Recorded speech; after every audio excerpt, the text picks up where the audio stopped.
아, 진짜 부산 바닷물 한번 찍어서 드신 적 있으십니까?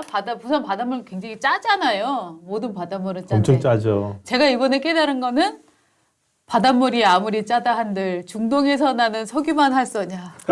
예?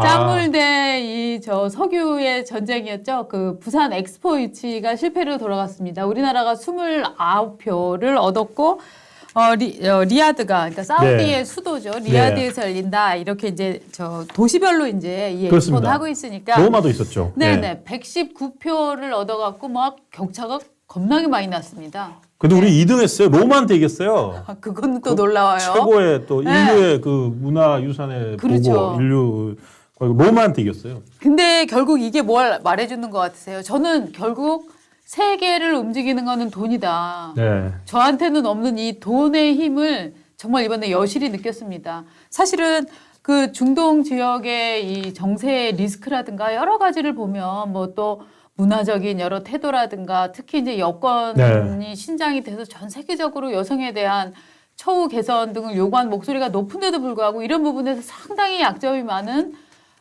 사우디가 됐다라고 하는 건 결국 전 세계를 움직이는 거는 돈과 힘이다 하는 걸 정말 깨닫게 되는. 지금 순서 그쵸. 득표 수준도 그래요. 네, 그렇습니다. 네. 왜냐하면 사우디가 네. 바로 밑에가 저기 중동 바로 밑에 아프리카잖아요. 네.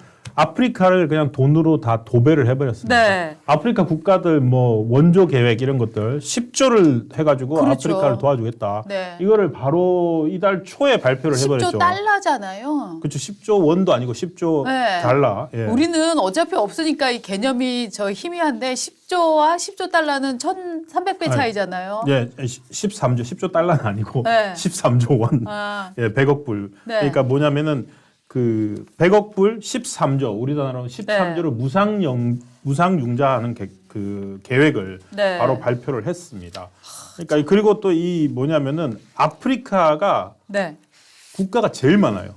맞아요. 한 표씩. 예, 그러니까 국가당 한 표인데 아프리카 대륙에 68개국이 있는데 네. 대충 68개국 중에서 66표가 네. 사우디를 찍은 걸로 예. 나옵니다. 예, 그런데 저는 이제 이번에 사실 사우디가 워낙 처음부터 작년 초부터 이 유세전을 펼치기 시작했고 그때부터 원조 플랜이라든가 혹은 뭐 여러 네. 가지 뭐 얘기들이 많이 나왔습니다만 이리저리 뭐 돈으로 협박한다 얘기도 많이 나왔습니다만 이렇게 해서 사실 이번 그 엑스포 유치전은 이미 초반부터 끝났다 네. 하는 얘기가 많이 나왔는데 대통령이 그 최근에 굉장히 많이 이것 때문에 비즈니스를 많이 뛰어다녔는데요. 저는 뭐 그런 생각은 합니다. 이 대통령이 무조건 열심히 하는 것보다는 대통령의 업적을 좀 만들 수 있는 파트에서 열심히 해주는 게 더 좋잖아요. 그래서 저는 전략적으로 이 엑스포를 이길 수 있는 가능성이 매우 희박했는데도 불구하고 누군가가 대통령한테 뭐 저희 열심히 하면 이길 수 있습니다. 이런 잘못된 정보를 주입한 것은 아닐까. 일종의 이걸 뭐 일부에서는 희망 고문이다 이렇게 네. 얘기를 하던데 그런 전체적인 이 외교 라인이든지 아니면 용산의 이 저 참모 라인이든지 이쪽에서 어떤 파트에서 보고의 정확성이나 보고의 부풀림이나 이것이 있었는가 요거는 좀 따져보고 싶은 생각이 좀 있어요. 맞습니다. 네. 그러니까 이게 결과적으로 이렇게 되니까 나온 건데 될 네. 때까지만 해도 결과적으로 이렇게 됐으니까 대통령이 직접 뛰었지 않습니까? 우리 같은 네. 경우는. 그 판단을 한 것에 대해서는 조금 잘못이었다. 그래서 호재는 없고 사실 또 이게 선고도 있지 않습니까? 그렇습니다. 사실은 이게 이제 부산 지역의 민심하고 연결이 돼 있기 때문에 네.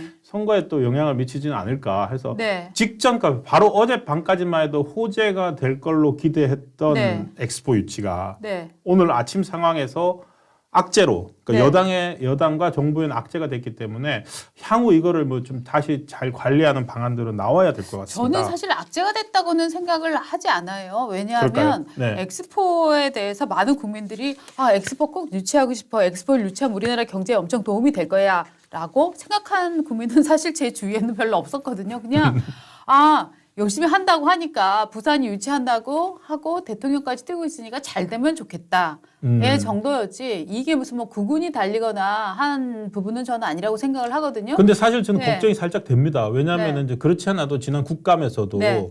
그 대통령 해외 순방 비용 네. 뭐 이런 것들 때문에 민주당에서 야당에서 얼마나 공격을 했습니까?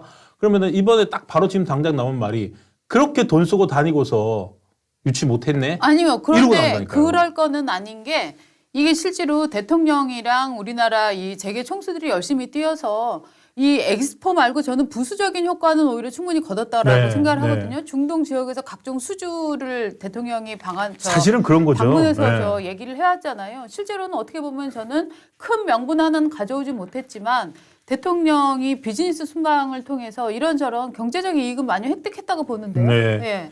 알겠습니다. 그리고 지금 사실 크게 낙담할 필요도 없는 게 이번 엑스포 같은 경우에는 정말 그 전에 우리가 했던 뭐 대전 엑스포라든지 네. 여수 엑스포라든지 이런 것들은 이제 부문 엑스포라면 네. 이 같은 경우에는 정말 이제 뭐라고 해야 되니까 진짜 엑스포 뭐라고 할까 이게 인정 엑스포라고 해서 월드컵과 올림픽 그리고 이 인정 엑스포까지 세 개를 다 한 국가는 전 세계에 아직 6개밖에 없습니다. 네. 그러니까 그 중에 하나로 뛰어드는 거니까 사실은 되게 힘든 거였습니다. 그래서 한 번 뭐 실패했다고 뭐 첫 술에 배 부르겠습니까? 다음에 또 도전해 보는 거죠. 아니 저는 솔직히 다음에도 도전 안 했으면 좋겠어요. 아, 왜요? 아니 엑스포 때문에 이렇게 난리치는 게 저는 실질적으로 얼마나 의미가 있는지는 잘 모르겠어서 저는 뭐 약간 엑스포 회의론자라서 그러나 전 이번 기회에 그랬기 때문에 안 된 거예요. 그랬기 때문에 온 제가 국민이 말을 안 손을 하고 냈었지. 있었잖아요. 예. 그랬기 때문에 저는 이번에는 어떻게 보면은 엑스포에 가려져서 대통령의 비즈니스적인 성과가 가려진 부분도 사실은 좀 있거든요, 이번에. 그래서 저는 이 엑스포가 부산이 가져갈 가능성이 매우 적다는 거는 이미 국제 정세를 얘기하는 분들 중에서는 많은 분들이 알고 있었는데 왜 이렇게 직접 대통령까지 계속 엑스포를 대통령 저 입에서 많이 이렇게 캠페인을 하게 만들었는가 이 부분에 대한 정부적 판단의 이 책임성을 조금 좀 봤으면 좋겠다 네. 하는 느낌이 좀 듭니다. 알겠습니다. 북한 얘기 잠깐 할게요. 네. 북한에서는 김주애를 조선의 샛별 여장군이라고 했답니다. 네. 저희는 샛별 여장군이라고 한 적이 없습니다. 북조선에서 했답니다. 예, 그러니까 이게 북한이 이제 28일 날, 네. 그러니까 최근 군사 정찰 위성을 이제 띄웠잖아요. 러시아 기술의 도움을 받아가지고 그걸 띄우고 나니까 기념 강연회가 열렸습니다. 평양에서 그 기념 강연회가 열렸는데 그 자리에서 우리 우주 강국 시대의 미래는 조선의 샛별 여장군에 의해 앞으로 더 빛날 것이다.라고 하면서 김주애를 지칭하는 표현으로 조선의 샛별 여장군이라는 표현을 썼다고 하는 겁니다. 근데 이게 이 샛별이라는 표현을 쓴 것에 네. 북한 전문가들이 주목을 하고 있습니다. 왜냐하면 그 전까지는 김주애에 대해서 샛별이라는 표현을 쓰지 않았는데 샛별이라는 표현은 후계자에게만 쓰는 표현이라고 합니다. 예를 들어서 북한 지도 체제에서 지도자, 위대한 영도자는 태양이고 그 태양빛을 받아서 빛나는 별은 이제 별이거든요. 김정은 위원장도 김정일 위원장 시절 그 후계자 시절에 샛별 장군이라고 불렸고 아버지가 샛별 장군이라고 불리다 위원장이 됐는데 김주애가 샛별 여장군이라고 불리기 시작했으니까 뭔가 변화가 왔다. 왜냐하면 그 전까지만 해도 김주애는 사랑하는 자제분으로 불렸거든요. 그러니까 처음 등장했을 때가 이제 2022년 11월인데 그때 처음으로 아버지랑 같이 이제 그 대륙간 탄도 미사일 시험 발사 현장에 나왔을 때 뭐라고 북한 노동신문에서 보도했냐면은 김정은 총비서가 역사적인 중요 전략 무기 시험 발사장에 사랑하는 자제분과 함께 몸소 나오시어 시험 발사 전 과정을 보셨다. 그리고 그 다음부터는 뭐 존귀하신 자제분, 사랑스러운 자제분 이렇게만 불렸는데 이 정찰 위성 성공하고 나니까 샛별 여장군이라고 쓰니까 김주애가 정말로 후계자가 된 건가? 이런 분석이 나오고 있습니다. 근데 김정은한테 아들이 있다고 하지 않았어요? 그러니까요. 그래서 사실은 김정은의 아들이 있다라는 설이 유력했던 게 네. 김주애가 계속 공개적으로 노출이 되면서도 존귀하신 자제분, 사랑스러운 자제분이라는 네. 표현만 받았거든요.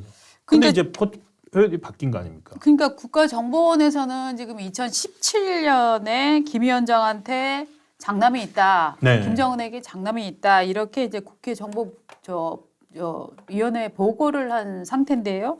아직까지 통일부 입장은 주의 이 김주의 외에 다른 자녀는 확인이 안 된다, 안 된다. 이런 입장이에요. 네. 그러니까 지금 정확히 우리는 김정은에게 아들이 있는지 없는지를 지금 모르고 있는 거잖아요.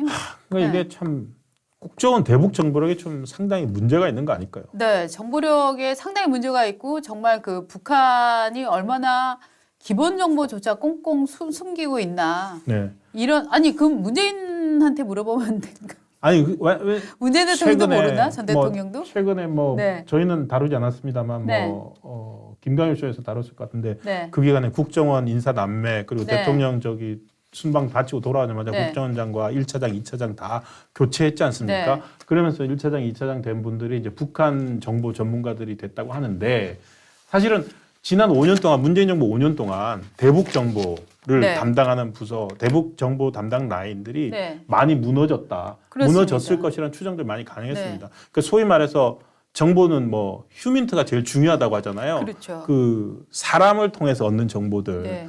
그 정보들, 그 정보 라인이 한 번 무너지면 다시 복구하는 데는 몇 배의 시간이 걸립니다. 새롭게 사람을 확보해야 되고 이래야 되니까. 그러니까 점점 그러니까 거의 깜깜이 비슷하게 된 거 아닌가. 사실 그래 뭐 또다시 문재인 정부 책임 얘기를 하는데 어쨌든 좀 답답하긴 합니다. 김정은의 아들이 있는지 없는지를 아직도 모른다고 그러니까. 아니 그러니까 북한하고 뭐 영원한 동반자가 된다는 등 무슨 뭐 저 종전 협정까지 간다는 등 이랬던 정권이면 최소한 아들 있어요? 딸 있어요? 자식은 몇 명이에요? 이거는 물어봐야 되는 거 아니에요? 아, 그때 평양 판문점에서 만났을 때 네. 저기 보통 우리 뭐 만나면 네. 자식 어떻게 아들은 자제분들은 어떻게 되시나요? 아이고, 이거 묻잖아요. 어디 사세요? 예. 뭐 그 정도 묻잖아요. 문통은 문 전 대통령은 알고 있지 않을까요? 만났을 때 그 아드님은 어떠세요? 하면은 김정은 위원님 저 아들 없어요. 뭐 했던지 뭐 알고 있지 않을까요? 아니 우리가 어떻게 기본 신원 사항도 그러니까요. 모르는 사람하고 협상을 하고 기본 그러네요. 신원 사항도 모르는 사람하고 국가의 앞으로 운명을 가를 도장을 찍고 이런 거를 했답니까? 난 진짜 이해가 안 되네. 네. 생각해 보니까 이해가 안 되네요. 네. 알 수 없는 일이네요. 그렇죠. 양산에 계신 그분은 알고 있을 것 같은데 아무래도 직접 몇 알고 번을 있나요? 만나신 분이잖아요. 전화번호 있으면 전화 한번 해봐요. 해서 물어봐야 되겠네요. 네. 예. 김정은 저 인력 DB에 좀 팩트 보강 좀 하자. 일남 이녀 뭐라든지 뭐.